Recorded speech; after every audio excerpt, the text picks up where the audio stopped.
Good morning, students. Welcome you all. Children, up till now we have completed the French Revolution, the first chapter of history, and we completed the first chapter of geography, that is India size and location. And today we are going to talk about the civics chapter, what is democracy and why democracy. I hope you know about the democracy, a simple definition which everyone knows it. Democracy is for the people, by the people, and of the people. In first chapter, you you just read the first chapter. It is not there in the syllabus, but you will get it that how different countries had created problem to the people. Many countries were there who were non-democratic. They turned into democratic form of government. We will look after examples like of Chile, Poland, and Ghana.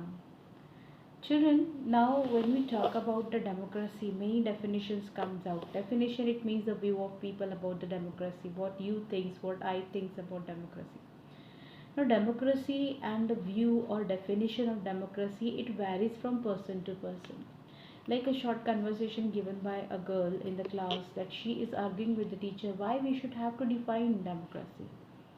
Why can't we go with a simple definition of a democracy? Why we are always people are thinking in different way about the democracy. And lastly, it is defined that the democracy is in the Greek word demokratia.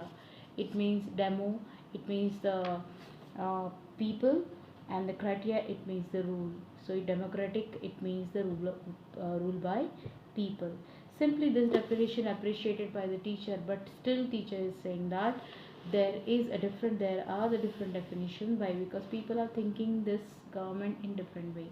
Some are thinking that it gives the equal rights, some are thinking that it gives the freedom of expression, some thinks about that the democracy is in different way. So definition doesn't matter. People's experience creates another every time different definition. Just go with the simple definition which lays that democracy is a form of government in which rulers are elected by the people. It means that those who will rule should have to be elected by the peoples. In that regard, that they will work like a representative of the people. They will think about the people. They will think about that the people have elected us, so we should have to work about it. But where we are able to see the examples like the Myanmar, the ruler of Myanmar are not elected by the people. Those who happen to be controlled by the army and become the ruler of that country. Talk about the next, which is given that the Pinochet was not elected by the people, but he also ruled on Chile. Then about the Nepal, king of Nepal and Saudi Arabia rule, not because the people have chosen them, they are because of this that they born in a royal family and they should have to work like a ruler. But simple definitions when you talk about this, that democracy, it means that the ruler should be elected by the people. So by keeping this in my mind, I should have to think about it. But when I'm getting this example of Myanmar, Pinochet's example of Chile and of Poland or of Arabia, so Saudi Arabia, so these definitions let me think in different way. So we'll look after that when I'm talking about the democratic form of government, so which features are important, why it is important democracy, and what is democracy, we'll look after.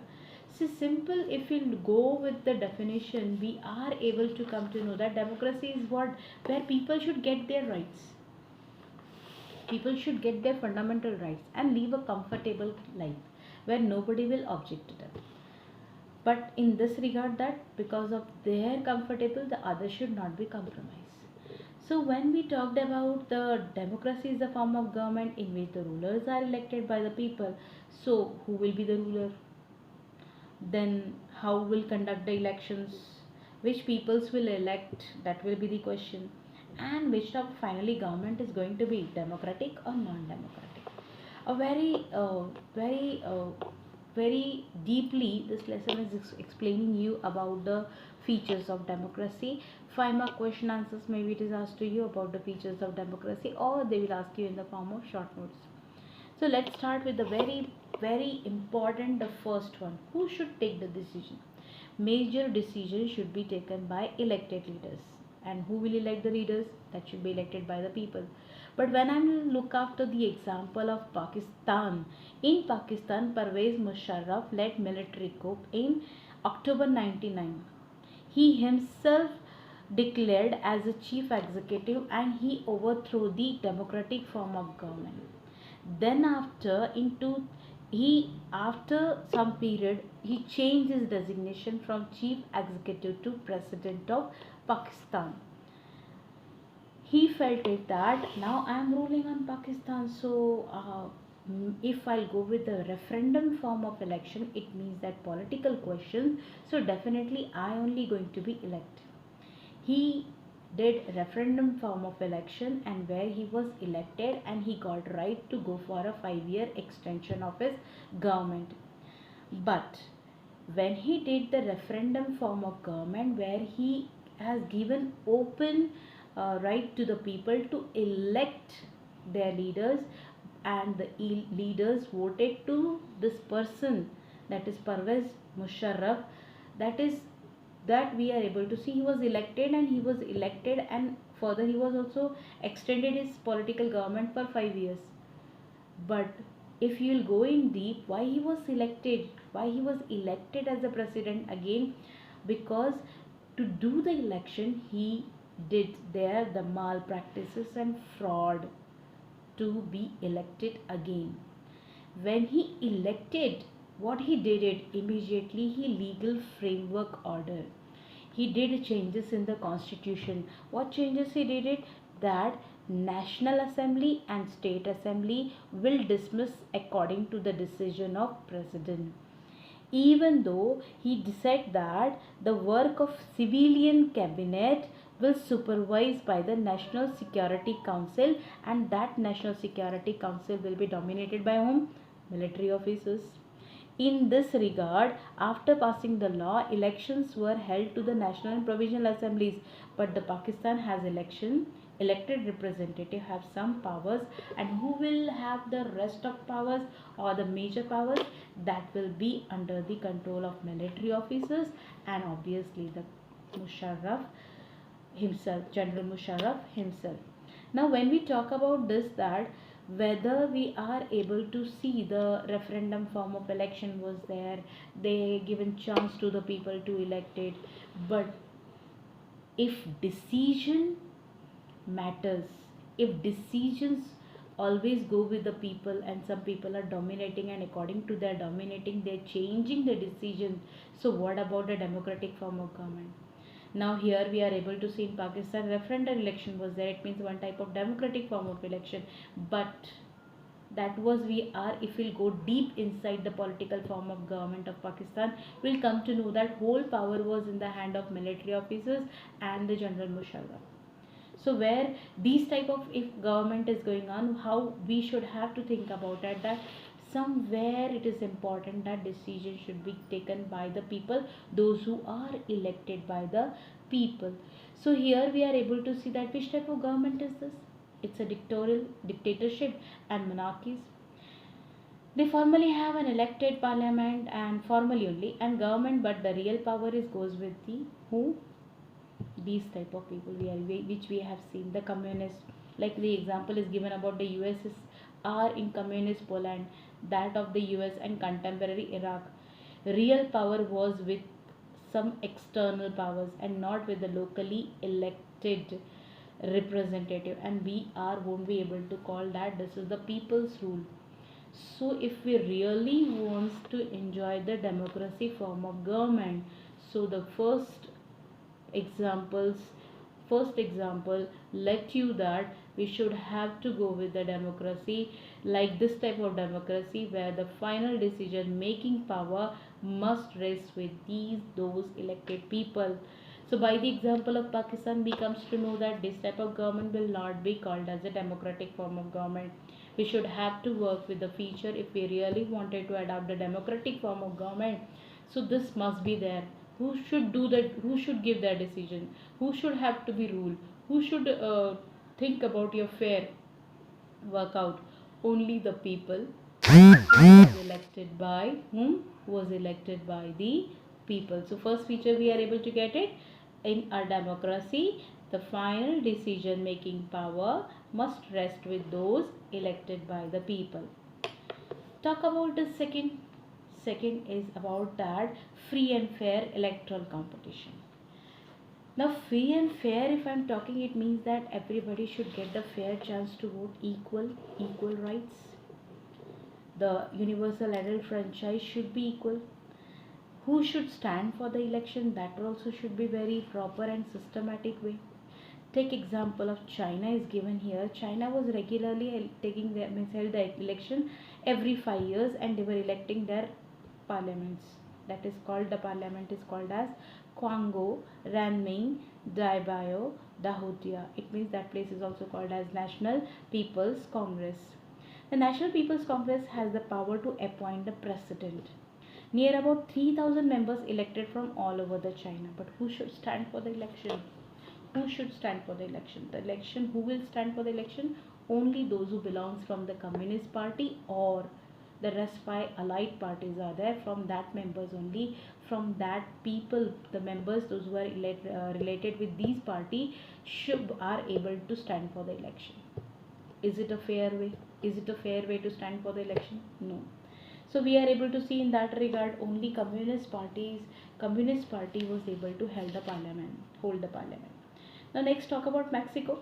In Mexico also the same thing, we are able to see that every 6 years, after 6 years there was election, and they were elected its president. But who supposed to be win? Only PRI party. Why PRI party? There also was the proper way, the democratic form of government. But PRI party was working in this form that they were not giving chance to opposition party to present. Everything was controlled by PRI, whether talk about media or government officers, and everyone was forced to attend the party meetings. Not only these, teachers were asked that in the school when parents were coming for the parents meet, there also you have to convince the parents that they should have to vote to PRI only. They were criticizing, media was always criticizing to the opposition party and showing always the best of this PRI. In short, indirectly PRI party was doing the malpractices and the tricky workout to win the elections. So this example is also of Mexico is giving the another example. This another one. Are you able to say that in Mexico or in China was the free and fair election was there? No. If we really want to go with the second features, so it must that the people should get a proper and equal rights to stand for the elections. So second feature says us what? A democracy must be based on free and fair election, where those currently in power have a fair chance of losing too. It means not that only they will win, they are able to lose it. So the people should have to elect the representatives as according to the work they did it, not because of some of the fraud practices they followed. Now take example the third features, that is the one person, one vote and one value. It's very important. Like in India, we are following universal adult franchise. You know, children, about it. That one person, one vote, and obviously one value. But where I will look after the example of Saudi Arabia, where women don't have right to vote. Take example of Estonia has citizenship rule in such a way that only Russian minorities belonging to Russian minorities have a difficulty to get the right to vote. Russian minorities are facing problem. Where we are able to see in the Fiji, the electoral systems was letting that there is more value to indigenous Fiji people and less to the Indian Fiji. So where this type of discrimination is there, where equality is not there, so can't we are missing this with the third feature, that is one person, one value and one vote. So if we really want to enjoy our third feature of democracy, it must to get the equal rights. Everybody should be treated equally in front of law.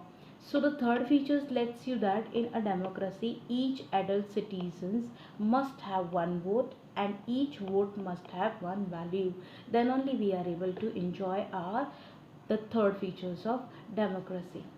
Now when we talk about that, the third feature, the fourth is very important. The example is given, the fourth one, the rule of law and respect for rights. Take example here is given about the Zimbabwe. Zimbabwe attained independence from the white minority, that is in the year 1980. Since then, the country has been ruled by ZANU PF, and the party had led the freedom of struggle. Leader was Robert Mugabe, has been ruling a country since independence election, held regularly and always won by who? ZANU PF. Now President Mugabe is popular, but what when he was popular, after popularity, he was going with unfair means. He started to dominate the people, and even though he controlled on the people, he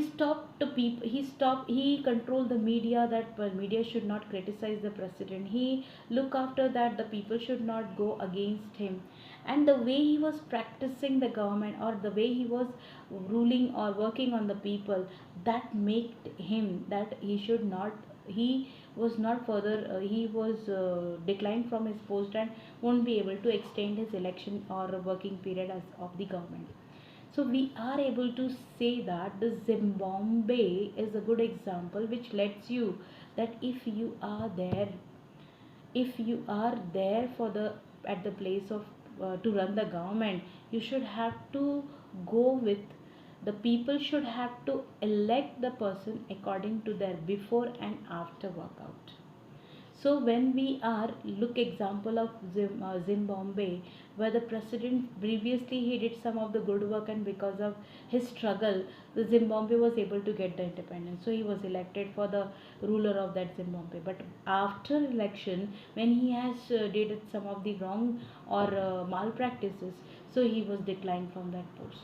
So the next one we are able to look after that the citizens should have to understand with the next feature, very important feature, that is must respect the fundamental rights and the rights and the guarantees of the people, should have to respect it. The next one feature is very important, which is letting under this that with the example of Zimbabwe, that a democratic government rules within limits set by the constitutional law and citizens rights. It means that peoples, when we are electing our representative should have to work for our welfare, not for their any profit. So if we really want to work under the democratic form of government, so democratic form of government lets that the government should have to rule according to the constitution, according to the law, and the citizens rights should have to be respected. In short, we are able to see that some other definitions which is making that simple. It lets you democracy is a form of government where the ruler should have to be elected by the peoples. Very important features which we have seen just now, that is the first, ruler elected by the people and which takes the major decision. Election offers the choice, but fair opportunity should be given and the people to change their current rulers.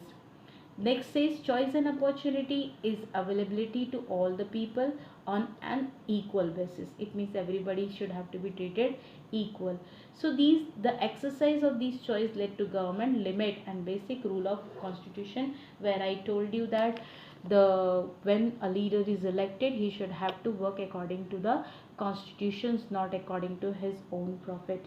So when we look after this, it's very important that democratic form of government is really for the people, by the people, and of the people. The ruler, those who are elected, they should have to think about only welfare of the people, not rest of their any other profits. So here simple thing we are able to get that democracy is the one who gives us lots of features, lots of opportunity to choose. We are getting the fundamental rights. Through that we are able to elect our representative also gives their decisions to us. We get the fair chance. We are getting right to vote, the suffrage. So this is very important. Why not we should have to choose the democratic form of government? Obviously democratic form of government is the better option for us, and we should have to go with the democratic form of government. We are able to see that we are running under that only. India is following the democratic form of government, where we are able to see that we are free, we are equal, we are getting all the fundamental like rights like liberty, equality. So this is very important that democratic form of government is the one who gives you the fair chance for the election, and we are very safe under democratic form of government. So why should not go with the democratic form of government? In the next topic we'll look after. Hope you have understood what is democracy. Now we'll look after, if democracy gives these much of important features and significant role, so why should not go for the democracy? Obviously we should have to go with the democracy, where the question may be asked to you that what are the important points and features of democracy. May they will ask you the difference between democratic and non-democratic form of government. So children, in the next video we'll look after why democracy is important. Thank you.